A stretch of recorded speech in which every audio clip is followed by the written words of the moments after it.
What's going on, guys? Welcome to the video.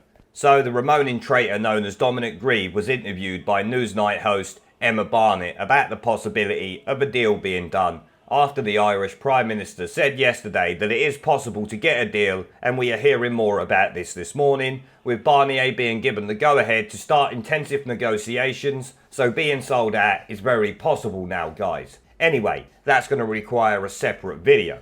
But this remoaning bellend claims he won't support any deal, which personally I have to agree with, but I'm sure our dopey friend here has been running around for the last few months demanding a deal be done. Now one is possibly on the cards, he is complaining about it and will even go as far as to reject it because now he wants a second referendum, not a deal. It just goes to show he was only ever interested in stopping Brexit from the very beginning, which is what he has done for the last few years, much like Philip Hammond and Theresa May. He does not stop there though. In yet another display of complete stupidity by this imbecile, he claims no one spoke about a no-deal Brexit in 2016 before the referendum, when we all know this is complete nonsense, because many people did, including both him and his remoaning friend Philip Hammond, who both said this in the lead up to the 2016 referendum. And at the end of that 2 years, there is no guarantee that agreement will have been reached, but our exit would be automatic. The electorate will have spoken. We will have to invoke Article 50. Once you invoke Article 50, it is a one-way street to the exit, which will happen in 2 years with no agreement of any kind at all, if necessary. And what was not debated in 2016 was the likelihood that we would end up leaving the EU with no deal.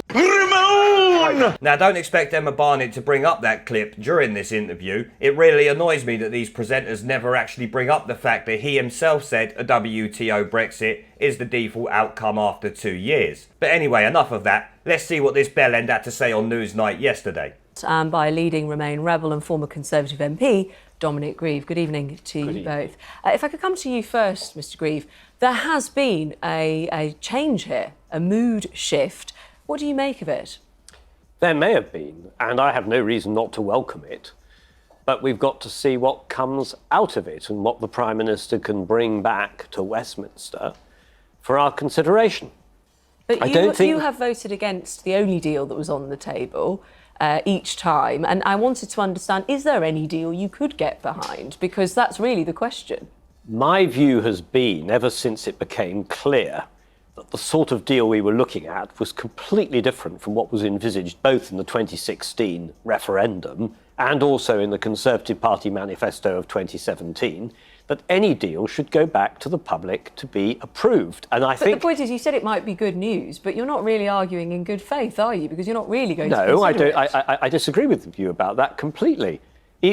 If there is a deal which can meet with public approval and the public wish to approve it, so be it. But I also think... But why should that be a contingency when we've had a referendum? Because we're simply not talking about anything that resembles what was either being advanced by the Leave campaign in 2016, or for that matter, that appears in the Conservative Party manifesto. But wait a moment. But hang on, aren't you just as extreme as some people would say the ERG side of this, which is they want no deal, and you don't want any deal either?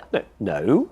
I'm perfectly... The ERG turned down every deal that Theresa May brought forward and insisted that we had to crash out. Eventually, they moved themselves to a position where they were arguing you should leave with no deal at all. But you were in the same voting camp as them. You voted against the deal as well. That's quite right, but I made quite clear to the Prime Minister two things. Firstly, if the ERG changed their position, I would have to consider it carefully, even though I happen to believe that it should all go back to the public in a confirmatory referendum. And that remains my position. But at the moment we don't... But you will carefully consider whatever comes back to the House. I always consider. But you won't vote for it unless there's a referendum. My principal choice is that this should go back to the public, because we're not talking about what we were talking about in 2016 at all. Well, some would dispute that, but we've still got to try and get that referendum somehow. I remain of the view that we should have a referendum, and we can put not only any choice that has come forward from the Prime Minister, also I happen to believe that if people want to leave with absolutely no agreement, even though I think that's a very bad idea, that should be put to them along with remaining. That's been my position for some months. So how are you going to actually do it? What's your next step? Ultimately, it will be up to Parliament. And politics is the art of the possible. I talk to my colleagues on a cross-party basis about how we can firstly prevent no deal, because I happen to think that that is really damaging for the country. So that's the priority? That's the priority. The second is, if there is a deal, is it one that can be recommended to the British public, or should it be put to the British public and should they be asked about it?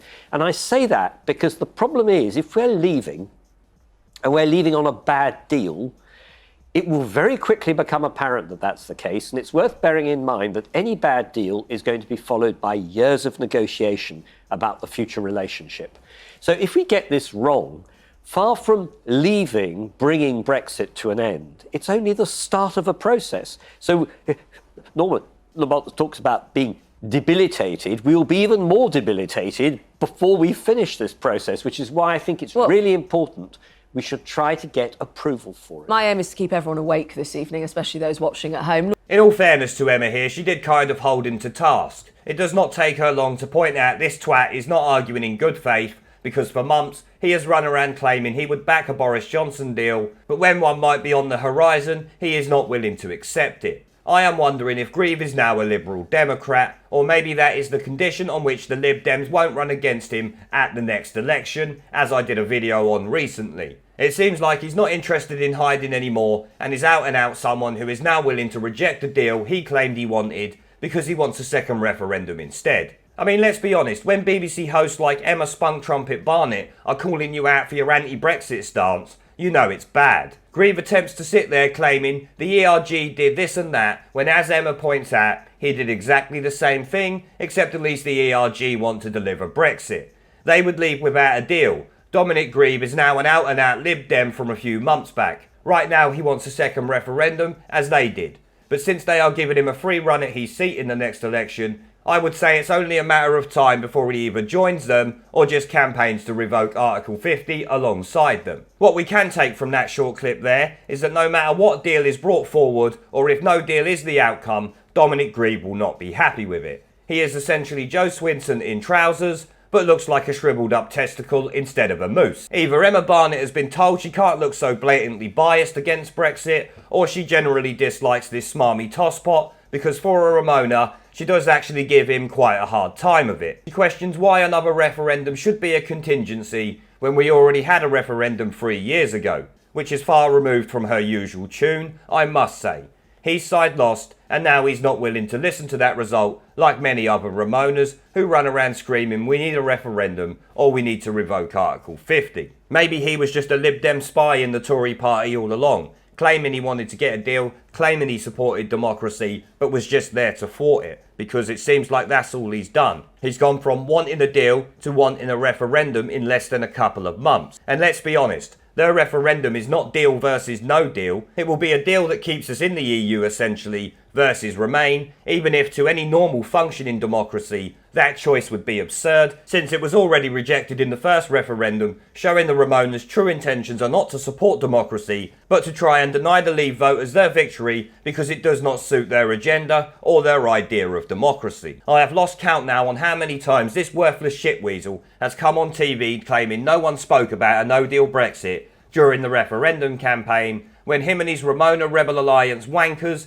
have been warning that it is the inevitable outcome if we do not get a deal, along with the Prime Minister at the time, David Cameron, saying the exact same thing. You heard him talk about the Conservative Party manifesto during that Newsnight clip, which is laughable, since he is rejecting a deal that was part of the manifesto he got elected on because he wants a second referendum now, which was not in the Conservative Party manifesto. Showing this guy does not take 2 seconds to think about what he's saying before he spurts it out when trying to use the Conservative Party manifesto against the Tory party's possible deal, or the ridiculous claim that no one spoke about a no-deal Brexit in 2016. Even the BBC Newsnight spunk trumpet and ardent remoaning hag Emma Barnett is calling him out for his bullshit, but in true snivelling shitweasel fashion, Grieve does not care and just continues to push his second referendum narrative forced upon him by his new masters at the illiberal undemocrats. Hopefully, even the Lib Dems helping him out won't save his ass from losing his seat at the next election. I want to see his sour ass face when he loses his cushy salary and expenses and is kicked to the curb where he belongs for his blatant treachery against this country and the voting public. And to top it all off, at the end there, Emma Barnett even mugs off Dominic Grieve by saying I have to keep everyone awake, even those watching at home. Which to me sounds like she's saying he's fucking boring. I'd have to agree with her on that one. Well, I'm going to end the video there, guys. I want to thank the channel's PayPal,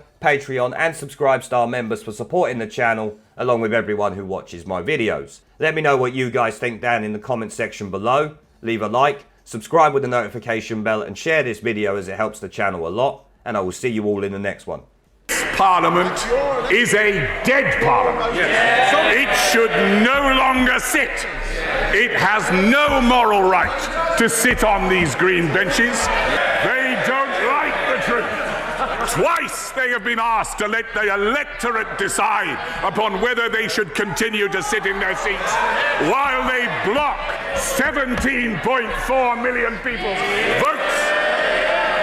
This Parliament is a disgrace, but they're too cowardly to give it a go. But the time is coming. The time is coming, Mr. Speaker, when even these turkeys won't be able to prevent Christmas. And it doesn't matter which language you use, we are going and we are glad to be going. We're off.